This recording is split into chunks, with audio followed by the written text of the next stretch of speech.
Printing United Expo is where the entire printing industry unites under one roof. Explore cutting-edge technology from over 800 exhibitors, see live product demonstrations, and discover solutions that can transform your business. With exclusive education sessions, expert insights, and endless networking opportunities, this is the must-attend event for anyone in print. No matter your role, Printing United Expo delivers the innovation, connections, and knowledge to help you stay ahead. Join us this October 22nd to 24th in Orlando. Learn more at printingunited.com and experience the future of print today. Welcome to Her Imprint, part of the Impressions Exchange. I'm Denise Gustafson, your host. This podcast celebrates the remarkable women who are transforming the printing industry. We'll explore their journeys, from challenges to triumphs, and share the stories that leave a lasting imprint. Today, I have with me Leanne Herman. She's Director of Postal Affairs at Supplier. So, Leanne, welcome. Thank you, Denise. It's lovely to be here today. To get us started, can you tell me a little bit about Supplier? Sure, I'd be happy to. We're a full-service omni-channel mail service provider in the Midwest. We service clients all over the United States. We specialize in security, direct mail, transactional, statement work. We're a woman-owned business. I'm very proud and very happy to report that. Security is a main concern to us, as is quality and customer satisfaction.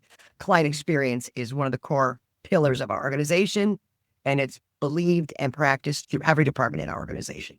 It's wonderful. But you focus on postal affairs. I do.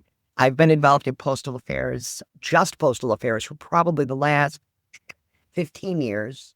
Before that, I also had some functional responsibilities over the postal operations, inserting printing. My first print department was an offset shop in Milwaukee, Wisconsin, and so exciting to buy a Heidelberg perfecting press back in that day. Yeah, I can still tell when I walk into a company and they do offset work. I can still smell that. That's an interesting thing.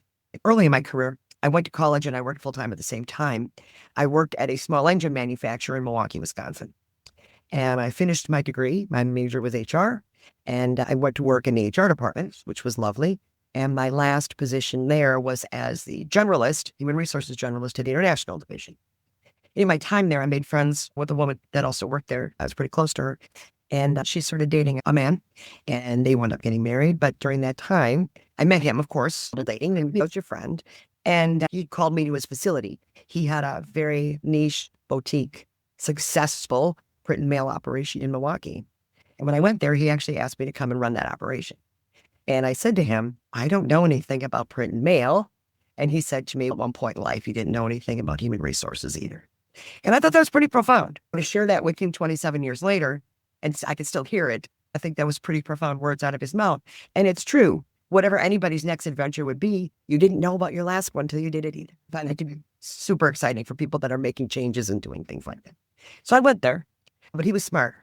For the first 3 months I worked there, I didn't have any of the operational responsibilities.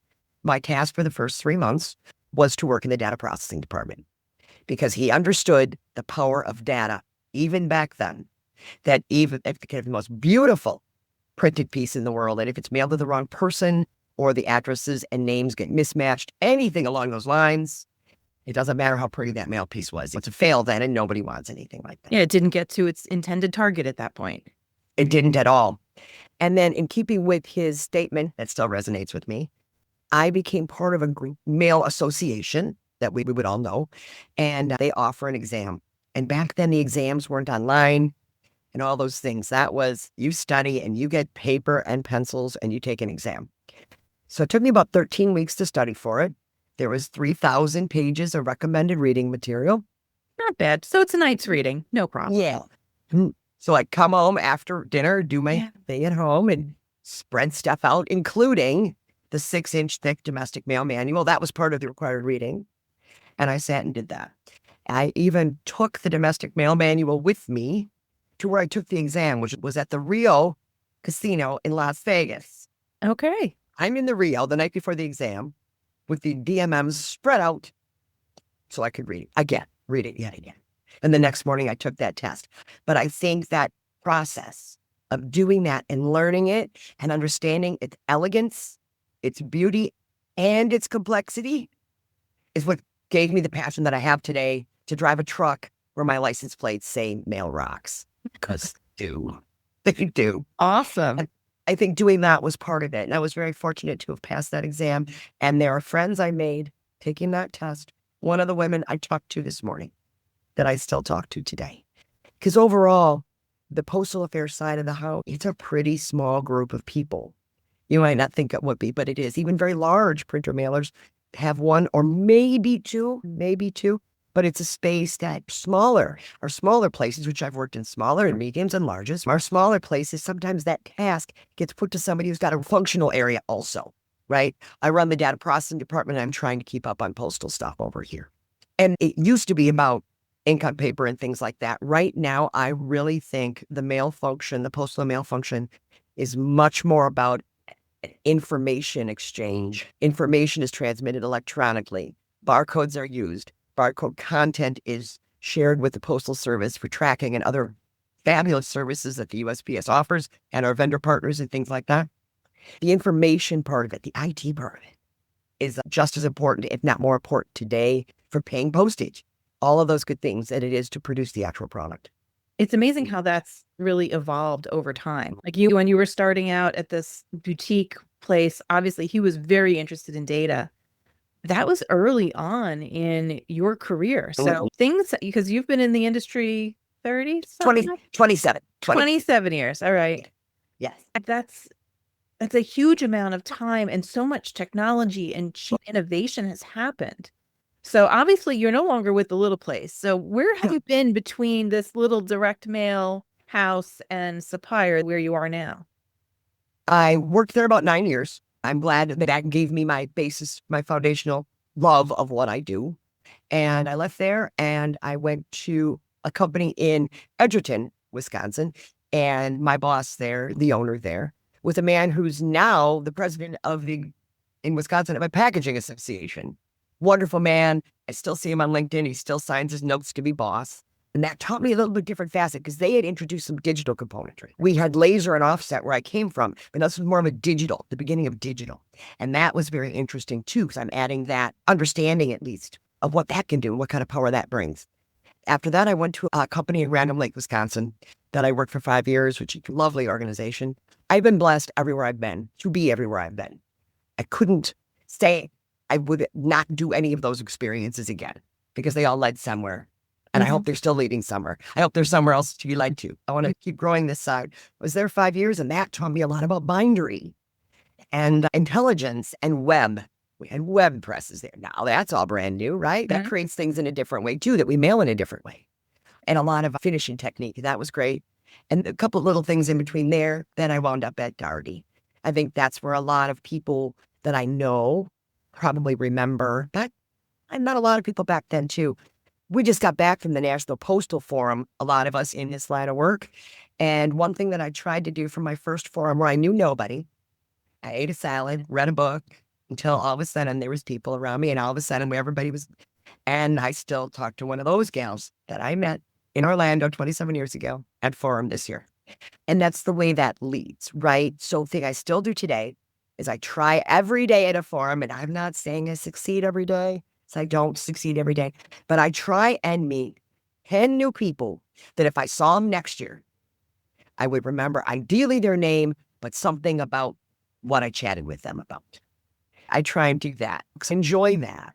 I met a few, there was a lot of first-time attendees at Forum this year, and very that cool. was really neat. And they have a blue dot on their badge, so then you can go and say, hey, how's your forum going? Are you enjoying it? Do you have any questions? Do you know where you're going? We were at the Gaylord. Do you know where you're going is a big question when you're at the Gaylord. Oh, God, yes, it is. You can get lost in there for days. Yes. Hopefully you pack a snack when you leave your room. You might not find it again. I leave breadcrumbs. I switched to comfy shoes. Even the first day I had the outfit shoes and the bang and the tennies on, and I'm like, you know what?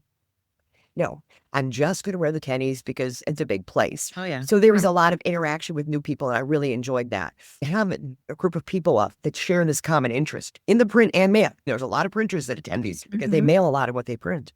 And there was well over 5,000 people this year, which was fabulous. I didn't hear directly from the executive, but I heard it was the largest that a forum has had since 2008. I believe in a lot of shows. I'm a member of Printing United, Imprint, and I believe that show has a client base. I was fortunate enough to speak at Printing United last year on basics of mail piece design and mailing requirements.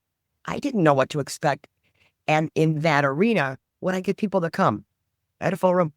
So that showed me there are people that still have interest in this end of it. The postal affairs, the printing and mailing, or the print mail combination, the mailing side of things, like the Wizard of Oz. Everybody knows what's going on out here. There's the press. Yep, I see it. My digital press is running. There's my intelligent inserting. There's my 2D barcoding. So everything's 100% match. It's beautiful stuff. And then there's this black curtain. And there's somebody back there. Where all the magic happens. Or things can go south. Want them to go south, Joe. Do not want them to go south. A big part of my functionality is to try and keep everything north. That's a big part of what anybody that is in postal affairs full-time or even as a partial part of their job, trying to keep things from not happening. It's a negative space. I don't want anything to happen. I want to catch it as fast as I can. In one of my roles, I worked in Building 4. It was called Building 4. And it was because of the way product moved through the different departments. It made sense. It was laid out properly. And I used to say, the closer to me in Building 4 a problem gets, the more expensive it will be to fix it. If we can stop it before it leaves the front office, great, we caught it. Things like pre-approval of mail piece design, really important. And in today's world, we were talking about the information exchange. Having your values correct. Is it the right permit number? Is that the right city it's in? An interesting thing about permits is I might get a question. Can you help me find anything out about permit 50? I have gotten questions like that. There are probably 32,000 permit number 50s in the United States. Wow. I would say, right? Most post offices are going to get to permit number 50. They're all going to have a WAD that issue permits. Everybody's going to have a WAD. So it's getting those values correct in this electronic information you're sending, because you can have physical problems, but this informational problem can cause issues too. And that's just a facet that's new. I say new, a 27 veteran, new 10 years. It's relatively new and evolving daily. So the qualifications to do certain functionalities aren't what they would have been 27 years ago, when, even 27 years ago, we hand wrote postage statements to put in the trip and barcodes were coming up and all those good things.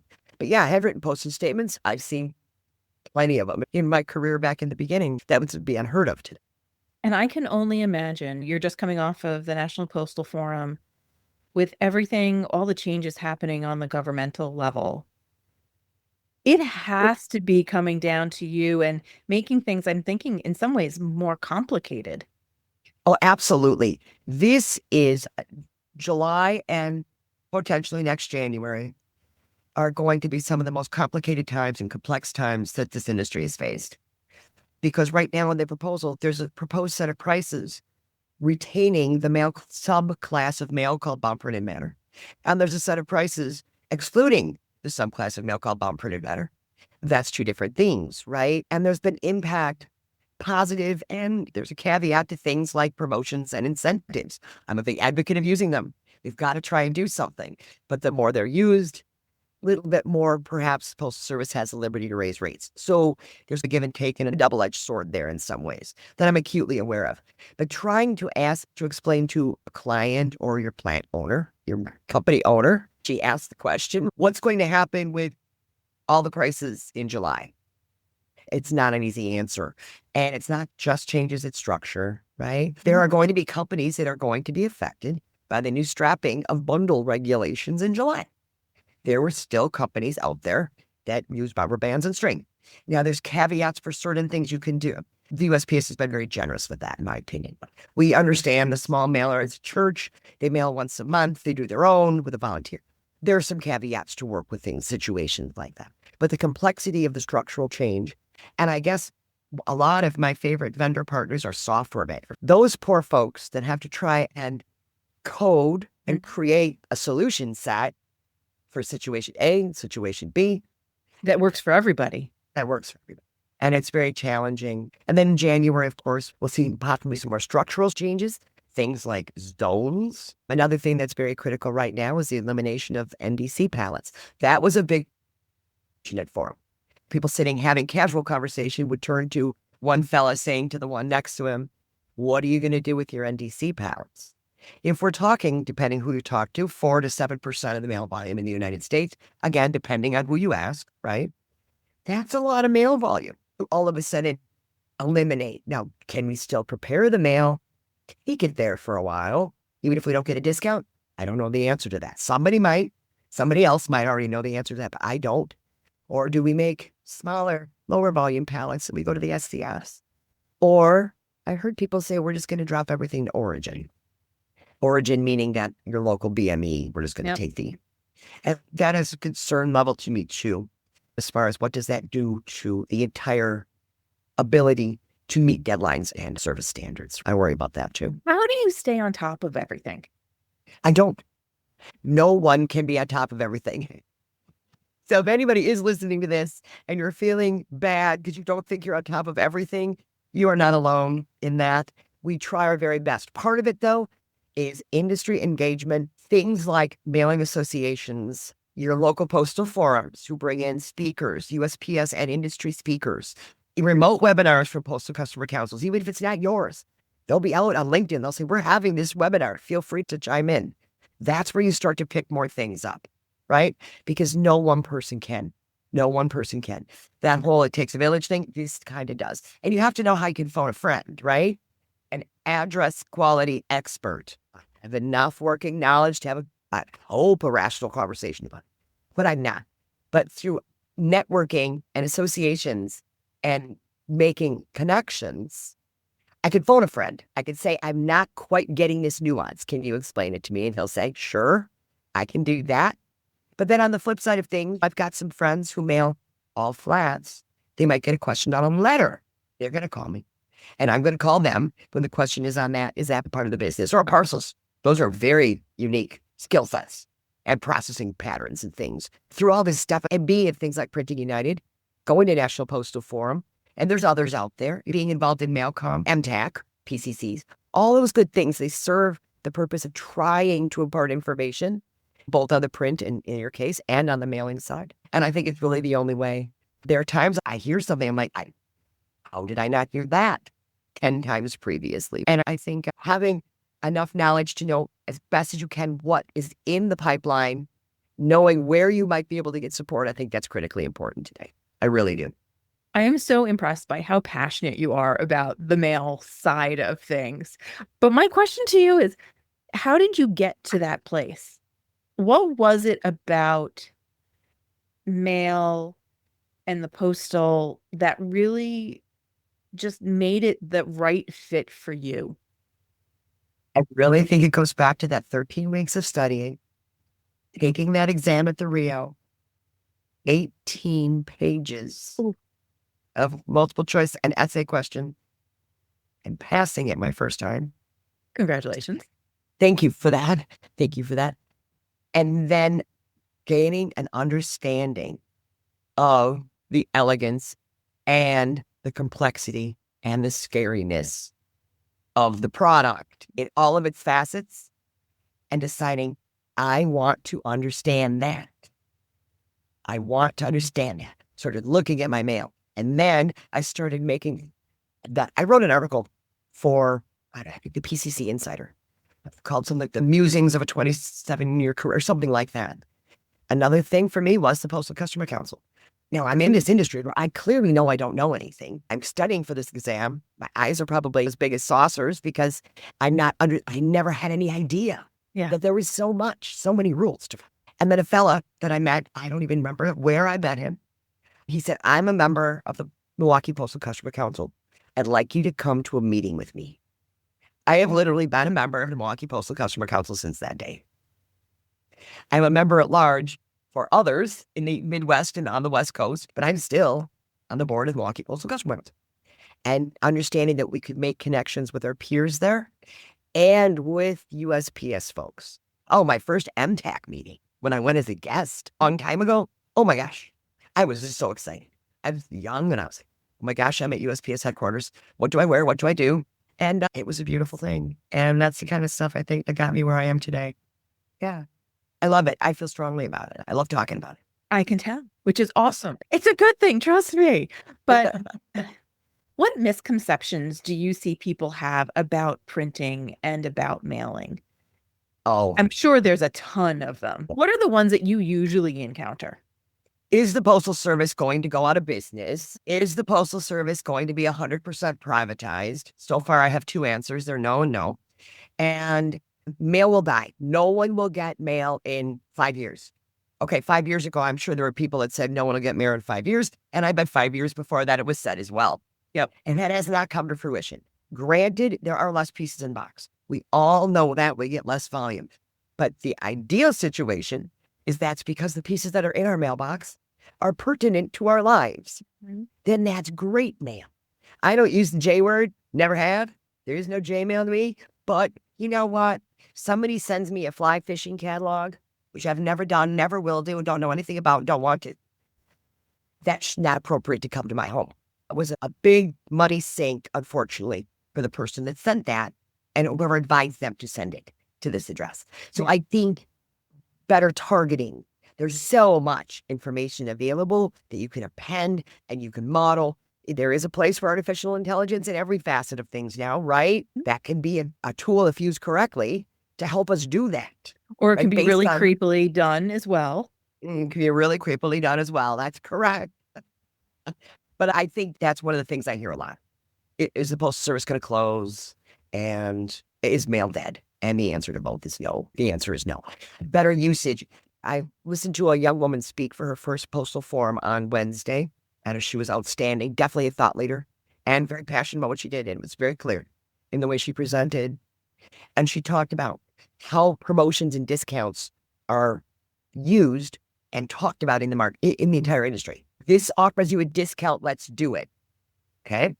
I've probably said that myself more than once. And her thought on that is to spin that around a little bit and say, this is a really good thing to do if done well. I will help you do it well. And oh, by the way, if we do this well, you actually get a postal discount too. It's a different way of thinking about the same thing. So I think better usage of the mail is actually a really good thing. And I think it is what will keep it viable. I believe that. Now, I know I had heard some of the stuff coming out of Forum is that the people that are most interested in mail right now are the younger generations, the 18 to 20 Yep. somethings. Absolutely. Did I hear that correctly? You did hear it correctly. And there is a lot of interest too on the other end of that spectrum. But my oldest niece was finishing school, and it was easier for her to live here because her folks had to relocate not far away, but it was still 50 miles farther. So she stayed here while she was finishing. Oh my, every day she would ask me when she came in from school, did I get an email today? And she was so excited when she did. It got her attention.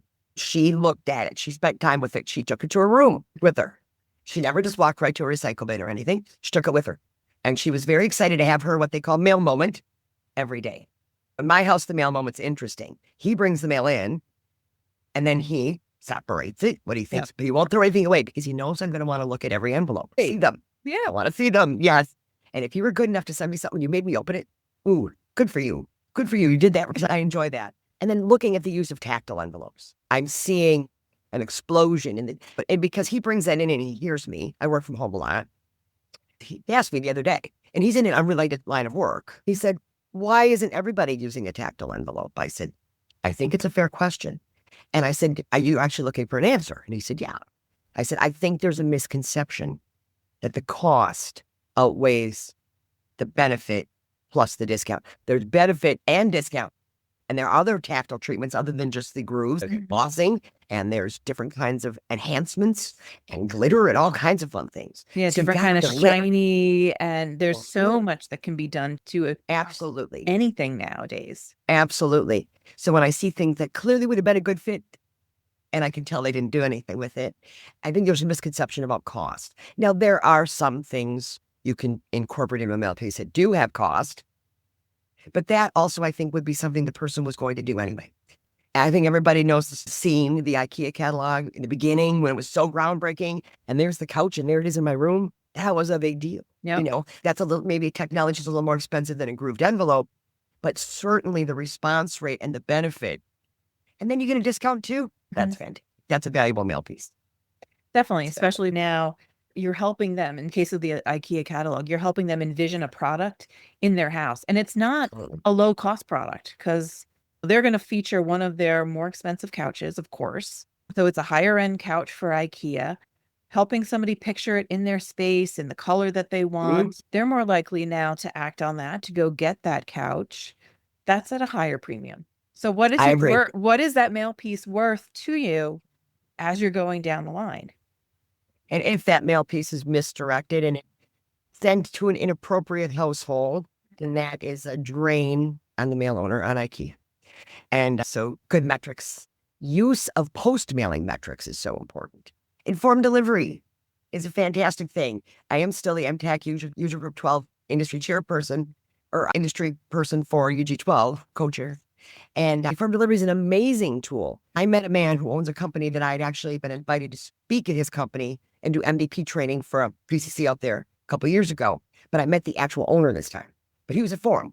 We weren't in California. We were in Nashville. And he was telling me what they've done using their analytics from informed delivery. And it's absolutely amazing. Beyond amazing.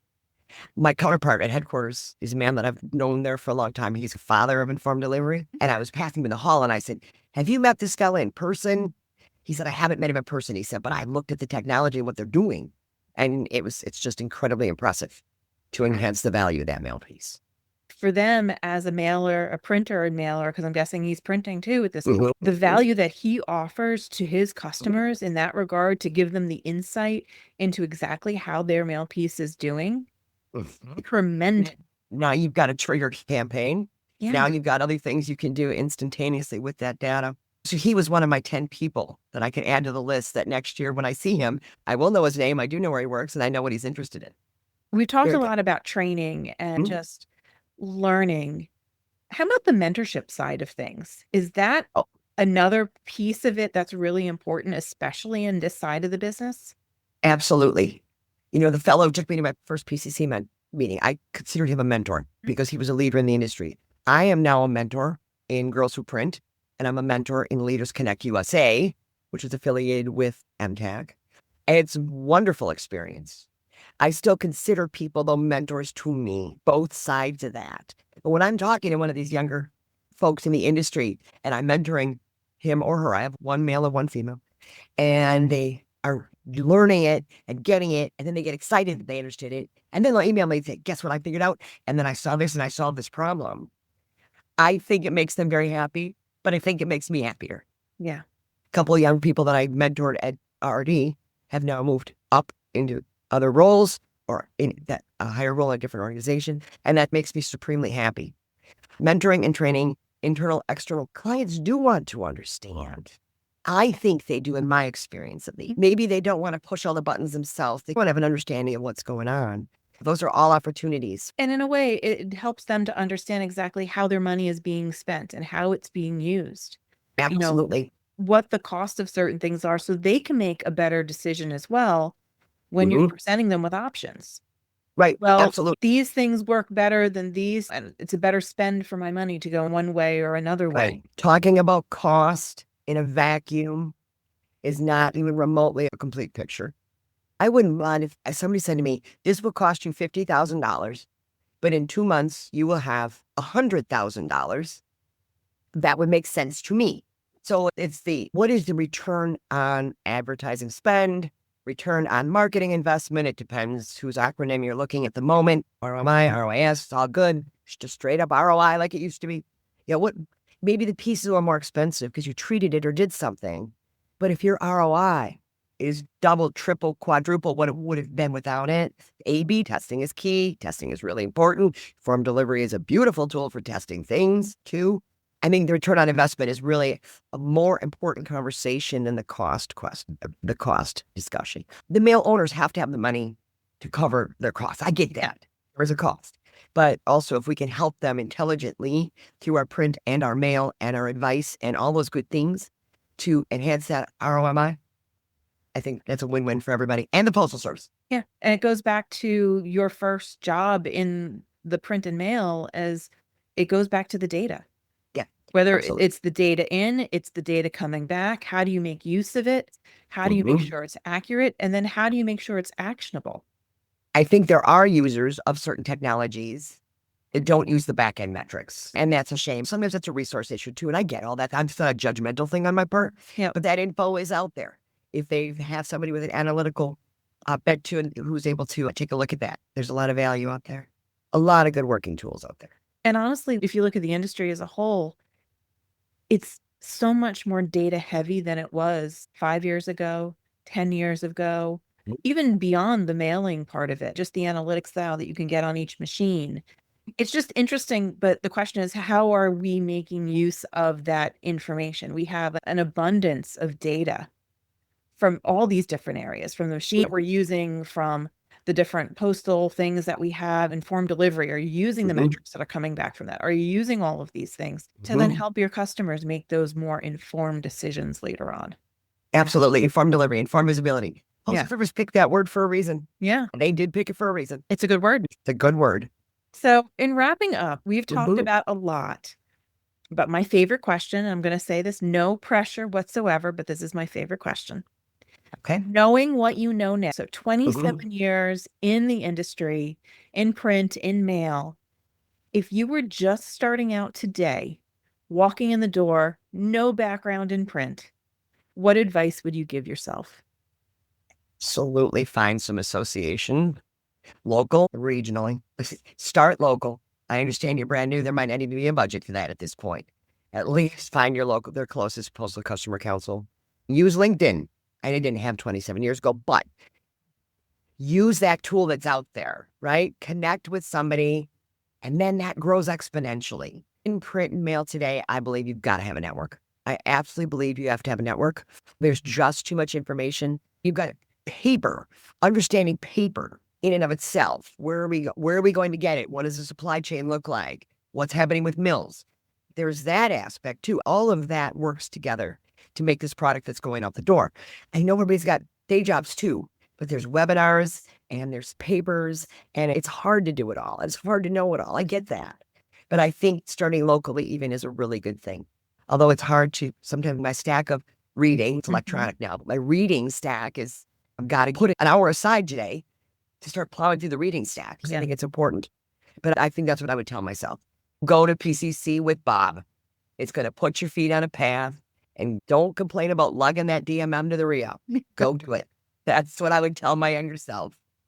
Don't worry, I'd you're probably tell building my muscles, right? yeah, I was. Thank you so much for spending a little time with me today. I really appreciate it. You're welcome. I had a good time. Thank you so much. Thank you for joining us on this journey to celebrate and amplify the voices of women in the printing industry. If you have a story to share or know someone whose journey deserves to be highlighted, we'd love to hear from you. Together, let's continue inspiring and empowering the next generation of leaders. Until next time, keep leaving your imprint. This is Her Imprint. See you soon.